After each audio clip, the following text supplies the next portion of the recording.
Right, so hello again. Welcome to my Rover SD1 again. So it's been a couple of months since I purchased the car. Obviously I made a video when I first got the car showing some of its quirks, some of its flaws. This is more or less just a quick video to show how it's progressing in my ownership. So this is actually going to be my 100th post on Tastes Like Petrol, and yeah, I've had the website about a year, so it's been progressing quite nicely for the little website that it is. The car itself, it's had a bit of a clean up inside, not overly too detailed really, so got rid of some of the grot here and there, so it's not too bad anymore. Obviously stereo. The original stereo was pulled out and I've put in a JVC head unit with Bluetooth, USB, CD, all the fancy things going on. That's hooked up to the standard fader, which fades between the front and rear speakers. Unfortunately the front speakers are blown. Not sure if you can see in that grille. But all the foam on the speakers is all stuff that's actually been falling out of the speaker grills as I've been driving. So they're horrible. The back ones I've just replaced. So they're new, they're Pioneer, 6x9s in the back. I've made a post about that.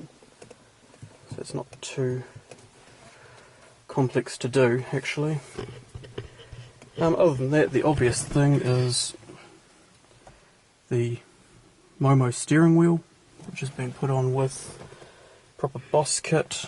Obviously awesome little horn button in the middle for the Rover. That's really nice to drive actually. It's much better than the standard wheel. A being circular, because the standard wheel isn't circular, it's sort of flat at the bottom. It's also just nice to hold, nice to grip. I quite enjoy using it, and it sort of matches the standard wood grain found all throughout the rest of the vehicle. One of the other big things that I've managed to do is, well, quite simply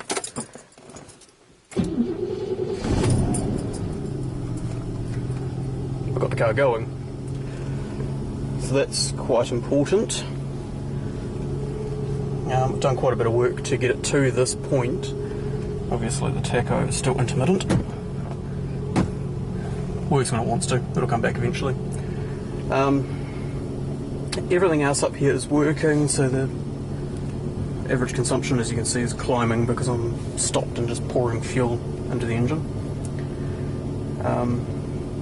So that's the trip computer, which looks weird because it's LED. It's changing quite a lot.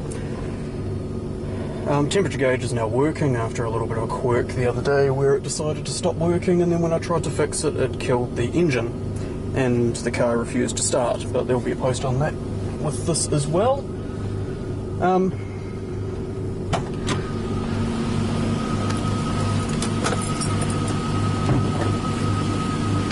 It's one of the other pretty major things when I got the car was that this back window obviously didn't work. That now does. So it actually goes right to the top now, which it didn't used to, so it's actually weather tight. You can't really tell, but I have conditioned this rear seat a couple of times. It's getting better. It is quite dirty from the edges of this flaking off, which is a pain, but just needs a vacuum. It's getting softer, but it needs quite a bit of work yet. While I was inside this door, I also stripped and cleaned that switch.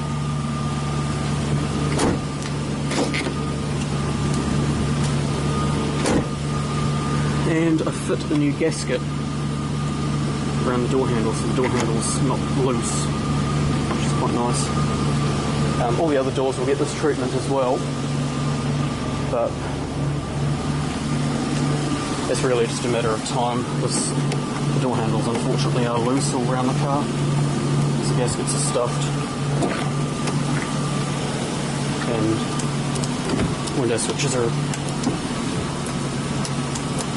unfortunately a bit dirty and a bit dodgy, but cleaning them fixes that. I've replaced all of these seals as well, so they were all wavy and quite badly damaged.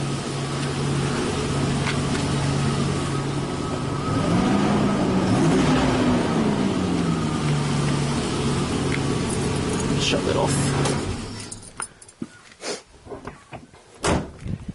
So all 4 doors have new rubber seals all through them, which is quite nice. No longer trying to fall off. Got the LED bonnet lights, which come in handy for when your car decides to no longer work, like it did the other day. So basically, since I got the car, I've obviously stripped all this off, redone all the injector hoses, which have come a long way from being cracked and horrible to being not leaking anymore, which is a good start. The battery itself is actually held down properly now with a proper hold down. That was a bit dodgy beforehand. So along with all the fuel lines, new fuel filter, new wee filter in that thing, which is a breather inlet. That didn't have a filter at all. All new hoses on the breather system. Pod filter, bleeding awful, whistles horribly. So that's going to be gone. I've got the standard gearbox, it's just easy to work in the engine bay with this in here. It's easy to take out than the standard gearbox if I need to remove stuff from here. When Speed Winner goes in, which is going to happen later next month, this will be gone. Be a pipe in here instead. Going between this and the standard gearbox. It's be a bit of alloy pipe with a bung welded in it for the air temp sensor. These are the sensors that I played with the other day, which stopped the car. One of them is really badly rusted, which is that's why the car wasn't running properly. But I cleaned that out and now the car's running. It's good. All this loom, that's all going to go away, but stuff to be done. There's still a fair bit of work to do under here. Tomorrow I'm going to do the front brake pads, flush the brake fluid because it's a bit old and a bit ugly looking, oil change, filter change, on spark plugs as well, because I don't know what state they're in, but I suspect they're probably not good. With Speeduino, the distributor's going to go, all these leads are being binned. I've got a set of new universal leads coming, because the coil's going to sit over there on the top of that alternator mounting bracket. So I'll run the leads across and down, it should fit quite nicely. And make quite a difference not having the distributor.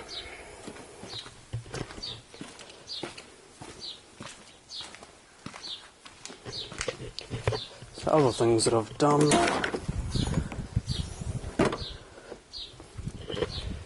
I've got a parcel tray.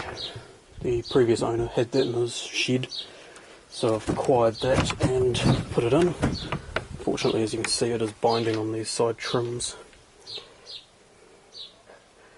So I'll need to sort that out. I've stopped the leak that was coming through this tail light by redoing the seal that's right here. That stopped all the water leaking in through there. And you can probably just make out a 6x9 speaker in there. So once I've got the front speakers in, that should make quite a difference there as well. Throughout the car I've fitted a whole bunch of LEDs. So obviously just a high brightness, super white one in the back. And in the front I've got warm white. Just to keep it a bit more classic looking. Sort of, it would look weird if it had the cold bright white LEDs that are running S401 and in the Honda as well. Just wouldn't look right. Obviously you can see my awesome heat shield This is up here because the sun just comes booming in from behind me, and I don't want it to make that sun damage on the top of those worse. So I leave that up there while it's parked, and it seems to be doing the job. It's not getting any worse. LEDs in the number plate lights as well.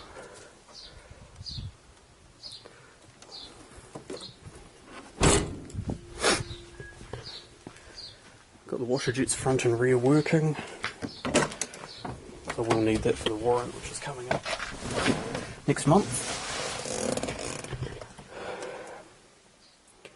Beyond that, it's just been bits here and there, because unfortunately when I was working in the back, late November, I dislocated my kneecap, which put me out of action for about a month or so, 3 weeks at least, before I could actually do any work on the car. That did set me back quite a bit, unfortunately. But I'm back walking again, and I'm back working on the car again. So I've still got quite a bit of things to do, like the sunroof still doesn't work. I think the switch is actually still dead for that. Can't even hear relays clicking, so it might have blown a fuse, I'm not too sure on that one. Rear fog light button doesn't stick in, it doesn't click, so I do have a replacement for that button. This one now works. So there we go. Wash, which is probably couldn't see it, but it does work. So does the wipe. That switch didn't actually work when I got the car. It wasn't until I fixed the washer jet, replaced the washer pumps, that the switch actually started working. I don't know why. The rear heater doesn't appear to work. I think the elements actually come off the glass. That's once again something that I'll need to sort.